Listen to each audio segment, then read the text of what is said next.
good evening, good afternoon, good morning, whenever you're watching this. I'm back on my patio.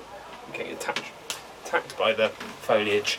It feels great to be back. And today we're going to be tasting a wine. And you will have seen on the video before, or on the little introduction before, we're going to be tasting this delicious red wine here, the Aymura Valle de Elqui Reserva Carmenere. Okay, so we are talking about Carmenere grape, grown in Chile, made in a passerito style. Okay, so we're going to unbox all of that first. The first thing we're going to show you is where Chile is in the world. Now, if you don't know where Chile is in the world, you're an idiot. But if you don't, okay, that's where it is in the world. Now, where this is produced is in the Elqui Valley, or the let's get Elqui Valley. Elqui Valley in the north of Chile. It is the most northern part where you can grow grape and produce wine. And this is a valley that runs across the width of Chile, starting in the Pacific, ending in the Andes. Okay, it's incredibly high elevation, and it's one of the driest places on earth. It has, on average, about 70 millimeters of rain a year. It has the Atacama Desert just to the north of it. Yeah, we'll find out.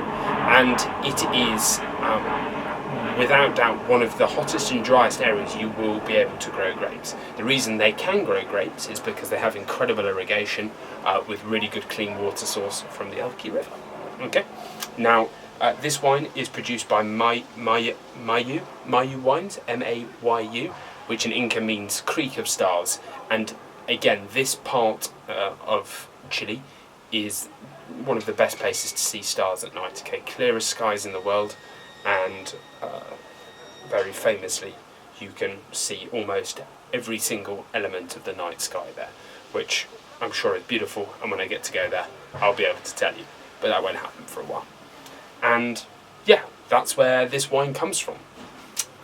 Aymura is the Quechua word for harvest, and obviously harvest they do, these grapes. And we're just going to get straight into the grape, okay? So this is a Carmenere. Now, Carmenere is a really old French varietal grape, okay? It's one of the six original grapes that can be grown in Bordeaux and still be classed as Bordeaux. And those red grapes are that, or black grapes are that. So you have Carmenere, you have Merlot, Cabernet Sauvignon, Cabernet Franc, Petit Verdot and Malbec. Those six make up the original classification and the original grapes of Bordeaux. Now, most Bordeaux now famously is either Merlot or Cabernet Sauvignon, with a blend of the smaller amounts of Cab Franc, Petit Verdot and either Merlot or Cab Sauv with it as well. But this is one of the original grapes. It's sort of fallen out of love in France, but it's found its home in Chile especially. And if I show you again on the map,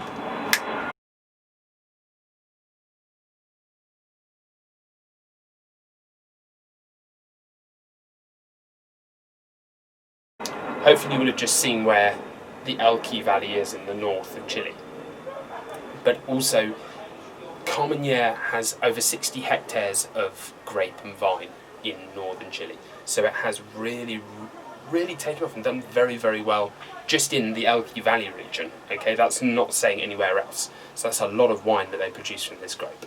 Okay, now this wine is made in the style called a passerito. A passerito is made famously by Valpolicella in Verona, and it is essentially a Verona. Did I say Verona? I meant Veneto. I'm so sorry, Italy. I'm gonna be killed. In Veneto. Okay. So what they do is they allow the grapes to dry for 2 months before they then press, or up to 2 months. Then press it, and the extracted juice then has a greater level of intensity to it. Similar to what they will do for Amarones, not quite the same as Ripassos as well, but we'll get into those grape varieties and that type of wine another time.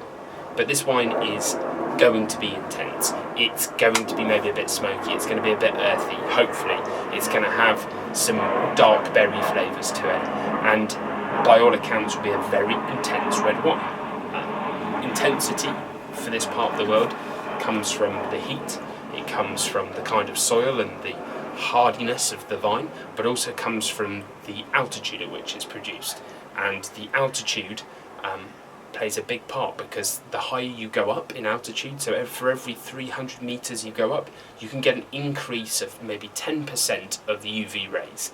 And ultraviolet rays and its effect on the skin of the grape is what causes it to become more intense. And that is why you end up, especially with wines grown around the foothills of the Andes and all the way up into the Andes, really, really intense red wines. Very, very good for that kind of climate. Okay? And that's the grape. That's the wine. We are going to try this wine now, okay? So, 4 things. You look, you smell, you sniff. Playing football over there. Someone's just scored. Go on, you people over there. Well done. And then we're going to taste. Alright? So. Oh, I think I've got something dead floating in there as well. Excellent. Just what you've always wanted. We'll just hold 1 minute whilst I fish this out.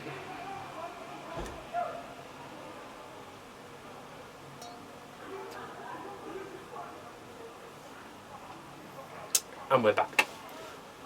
Never let a good fly ruin your wine. Okay, so colour-wise, have a little look there. I mean, ooh. Sort of a deep ruby red. It's not quite purple, okay? So, see what I smell? Okay, so instantly lots of red fruit on the nose there. A little bit of smokiness, very intense and almost jammy. Sort of black cherry and red cherry as well. Maybe a bit of black currant. Smokiness is there a little bit, but isn't that prevalent. It's got really silky. Smells like it has quite a strong tannin to it. Very silky note to it on the nose as well.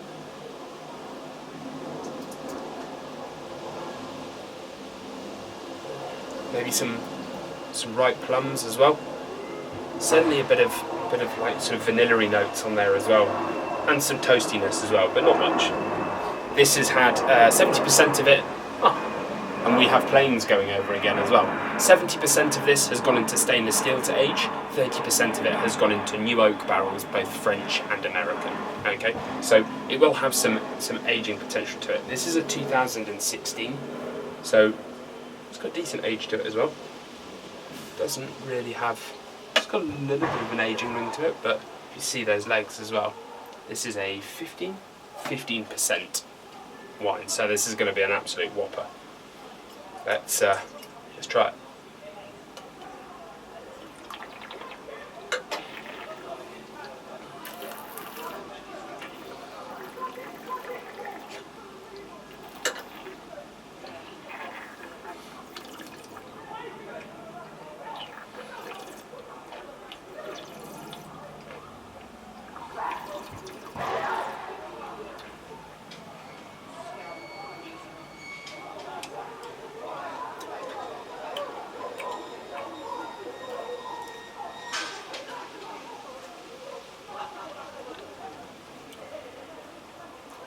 Delicious.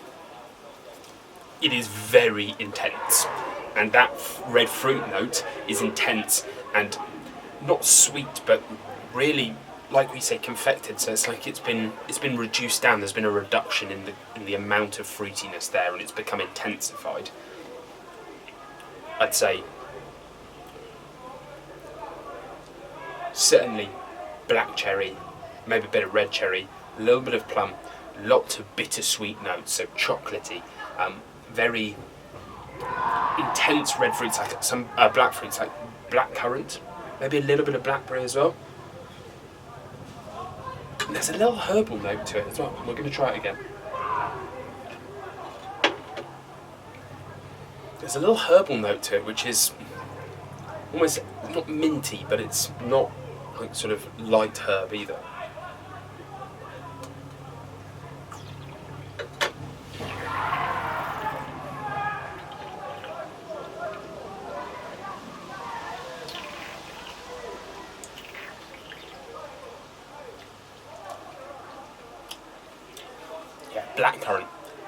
coffee-ish as well, which I think comes from the toasting of the oak barrels. And that... First, a small plug for another company here. Fortnum & Masons make a black currant and coffee preserve, and it tastes very similar to that. You think it shouldn't work, but it does. And it's that balance of the sweetness and bitterness together is really, really appealing. It's very smooth. The tannins are there, but it's not harsh. It doesn't hurt your teeth. It's very supple. It has some attitude to it. You do feel it, and if I'm being honest, you want something that is incredibly beefy with that. You want a steak with that. Not too dissimilar to a good Malbec in that respect. You want a steak with it. You want something with a good. You want chips. You want steak. You want. And actually, this evening we're gonna have a steak, but we're gonna do a smoked aubergine puree with it. So essentially like a baba ganoush, but without the cumin. Just lots of like roasted garlic and a little bit of parsley in there as well. And then we've got some sort of a cured pickled carrot salad with some ras al hanout, so a little bit of spice to it as well, and then just a nice big slab of sirloin steak with some chips. Thank you very much. I don't know a better meal than that. That red wine is superb. It's intense. It fills the glass, it fills your mouth. You've got plenty to play with there. It's a lot of fun.